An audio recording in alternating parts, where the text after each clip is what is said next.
சமீபத்தில் ஜனாதிபதியாகியுள்ள அனுரா அவர்களின் தலைமையின் கீழ் இயங்கிக் கொண்டிருக்கும் தேசிய மக்கள் சக்தி அந்த கட்சியானது இன்று பாராளுமன்ற தேர்தலிலே பெருவாரியான ஓட்டுகளை பெற்று வெற்றி பெற்றுள்ளது. நமது வாழ்த்துக்களை இந்தியாவில் இருந்து தேசிய மக்கள் சக்தி கட்சி தனது வாழ்த்துக்களை உரிதாக்குகிறது. அங்கு வெற்றி பெற்றவர்களுக்கு அவர்கள் கூறியது போல எளிமையாக இருக்கும் ஜனாதிபதியை போல அங்கு வெற்றி பெற்றவர்களும் எளியவர்களாக இருந்து மக்களுக்கு பணி செய்ய வேண்டும்.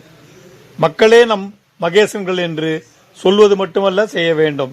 இதுவரை லஞ்ச ஊழல்வாதிகளை, அந்த நாட்டை சுரண்டி கொண்டிருந்தவர்களை, அவர்கள் வளத்தை, நாட்டினுடைய வளத்தை எல்லாம் கொள்ளையடித்தவர்களை எல்லாம் கயிற்றில் ஏற்ற வேண்டும், தண்டனைக்கு உட்படுத்த வேண்டும், சட்டத்திற்கு உட்பட்டு.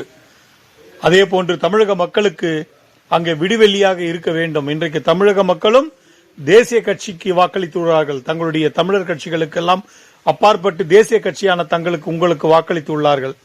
அவர்களுக்கு உண்டான தேவைகளை நீங்கள் பூர்த்தி செய்ய வேண்டும்.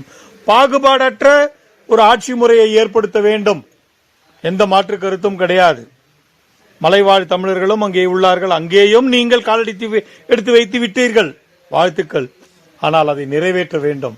அந்த மக்களும் நம் மக்களே என்கின்ற உணர்வுடன் எந்த பாகுபாடுமற்று அரசு துறையிலும் சரி, கல்வி சாலைகளிலும் சரி, மருத்துவத்திலும் சரி அவர்களுக்கு முழுமையான சலுகைகளை கொடுத்து அவர்கள் வாழ்வாதாரத்திற்கு நீங்கள் உத்தரவாதம் அளிக்க வேண்டும் என்பதை முக்கியமாக கேட்டுக்கொள்கிறேன். அதே போன்று வெளியுறவுத்துறையிலே இப்பொழுது இந்தியாவுக்கும் தமிழகத்திற்கும் இலங்கைக்கும் உள்ள பிரச்சனை மீனவர்கள் பிரச்சனை.